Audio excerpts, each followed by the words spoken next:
Ya, kalau kalau saya nggak ada teman-teman tim ini, saya rasa saya sudah menjadi gila. Jadi tempat.com sebelumnya adalah marketplace online gitu ya, di mana kita menghubungkan yang cari tempat sama yang punya tempat gitu. Nah, jadi kita konekin yang cari tempat ini, kita punya target adalah perusahaan-perusahaan ada sekitar 1 juta di Indonesia. Jadi gimana caranya dia bisa dapat tempat dengan best deal atau deal yang terbaik dalam waktu cepat, kurang dari 1 hari, dan juga dia bisa cuman beberapa klik aja dengan handphonenya dia. Sementara yang punya tempat, dia bisa tempatnya itu laku lah, tersewa atau laku terjual gitu. Ada positifnya. Dampak positif yang pertama adalah income kita berkurang. Jadi berpikir, wah, ternyata kita harus lebih disiplin ya dalam keuangan gitu. Jadi yang fundamental itu kita harus perbaiki, kita harus di fix gitu. Dan juga kita jadi harus berpikir kreatif bagaimana walaupun kita ada pandemi ini, kita bisa survive dan juga kita bisa memanfaatkan untuk berkembang lagi gitu. Dulu kan saya dengar pernah pivot ya? Yeah. Pivot bisnis. Betul. Nah, itu mungkin bisa diceritakan sedikit karena itu butuh pasti keberanian. Iya, betul. Iya. Gimana tuh? Baik, jadi dalam melakukan pivot bisnis gitu ya, saya jujur juga sangat takut. Saya khawatir, wah, bagaimana ini kalau nggak jalan gitu kan, nanti bukannya untung malah jadi buntung. Nah, pada saat itu kita coba pivot dari market B2B menjadi market B2C. Kita ada merambah ke booking restoran dan sebagainya. Nah, tapi pivot yang berjalan surprisingly itu adalah pivot yang dari market research. Market research. Nah, jadi cara market research-nya adalah customer yang kita punya, kita hubungi satu-satu, kita coba telepon, kita tanya, Bapak atau Ibu punya masalah apa gitu. Nah, terus kemudian yang kedua, kira-kira Bapak Ibu tuh pengennya masalah ini bisa diselesaikan dengan cara apa? Misalnya, oh saya butuhnya tuh kalau cari tempat minimal harus 5, dia bilang. Dan saya pengennya dalam waktu cepat, yaitu dalam 1 jam saya udah dapat nih penawaran-penawarannya. Oh oke, baik Pak. Terus kemudian mereka juga pengennya dapatnya itu melalui mobile misalnya. Oke, baik Pak. Nah, jadi dari situ kita tanya, terus kita juga tanya bagaimana nih tempat.com bisa membantu mereka lebih lagi. Oh, begini. Oke, baik. Jadi kita catat, setelah itu jadi kita pivotnya berdasarkan dari feedback masukan dari customer. Iya. Nah, itu menurut saya dan itu pivot yang berjalan sih, yang berhasil. Ternyata yang justru yang nggak jauh-jauh tapi yang istilahnya dari customer punya feedback gitu. Ya. Mereka keinginan besarnya itu bagaimana caranya dapat investor? Dari venture capital. Baik. Yang dari pengalaman saya adalah saya lebih ke bagaimana kita bisa humble untuk jangan malu minta bantuan gitu. Jadi saya minta bantuan ke teman untuk memperkenalkan saya ke potensi calon investor gitu. Tapi dan memang pasti ada yang berhasil, ada yang belum gitu ya. Tapi ya dari yang penting kita berusaha dan juga terus mengembangkan kenapa kalau belum berhasil, apa gitu alasannya. Mungkin bisnis modelnya atau misalnya karena marketnya atau karena manajemennya.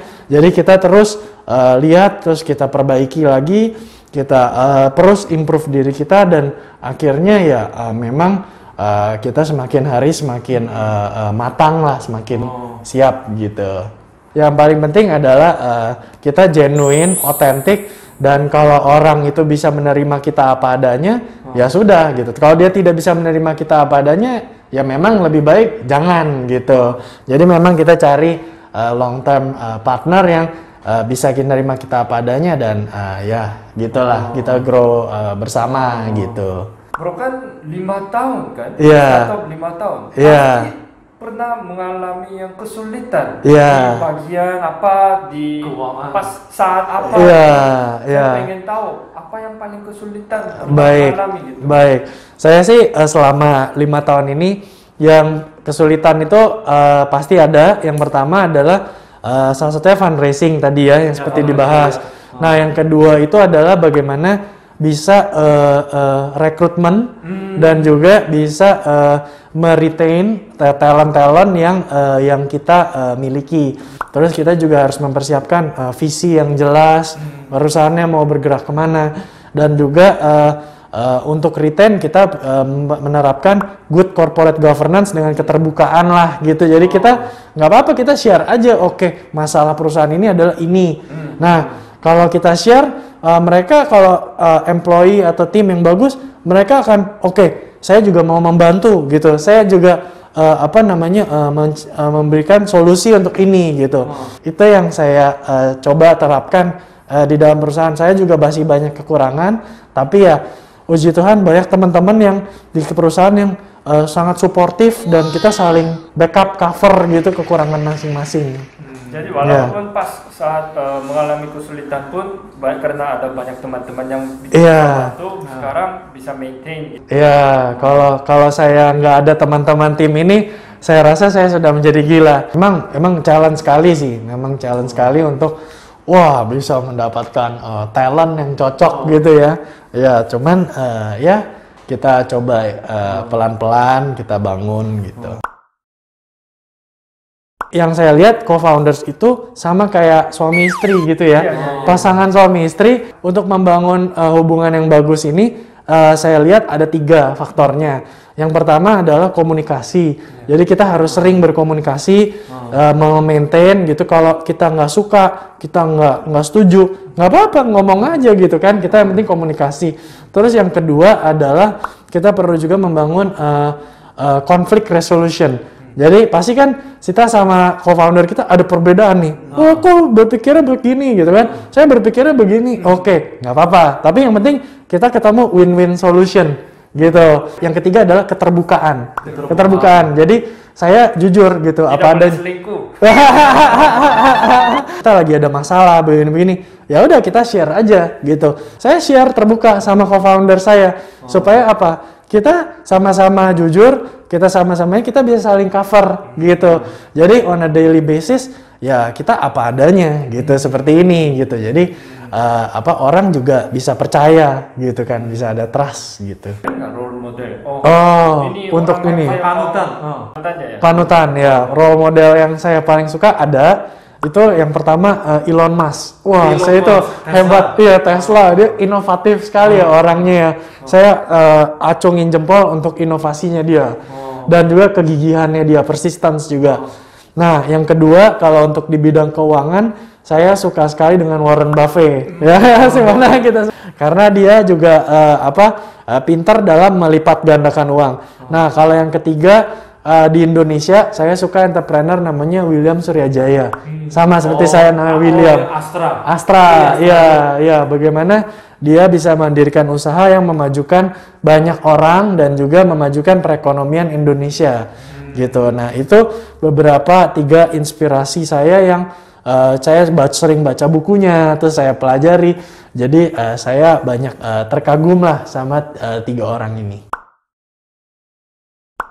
Saya pengen bangun usaha lagi, tapi yang skalanya jauh lebih besar karena usaha yang saat ini kan saya mungkin banyak kan main di kota-kota besar.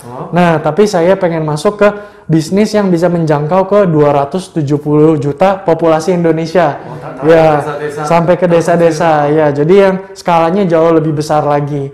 Nah, kalau saya udah bisa membangun itu dan saya mendapatkan keuntungan, duit dari keuntungan itu, saya pengen untuk membangun digital library di Indonesia. Jadi Indonesia ini tuh kan perpustakaan. Di Indonesia ini kan kekurangannya adalah edukasi. Banyak orang yang edukasinya tuh tertinggal di Indonesia.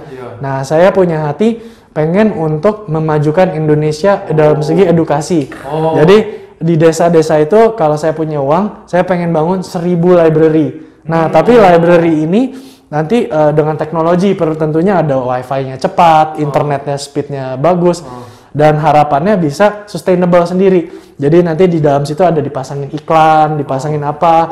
Nah, sehingga dia bisa make money, tetap menghasilkan uang. Nah, nanti kita bisa undang guru, kita bisa undang pembicara, terus kita bisa belikan buku-buku inspiratif. Jadi masyarakat pedesaan bisa belajar tentang bisnis, bisa belajar tentang keuangan, dan juga harapannya ya orang-orang di desa itu walaupun mereka tidak punya uang yang cukup, tapi mereka bisa belajar tentang bagaimana cara membangun bisnis, dan akhirnya semua perekonomian Indonesia ini bisa naik dan jadi negara maju gitu. Itu harapannya, tapi mudah-mudahan bisa tercapai ya. Terima kasih banyak ya, semoga membantu. Sampai jumpa ya. Oke, bos. Thank you.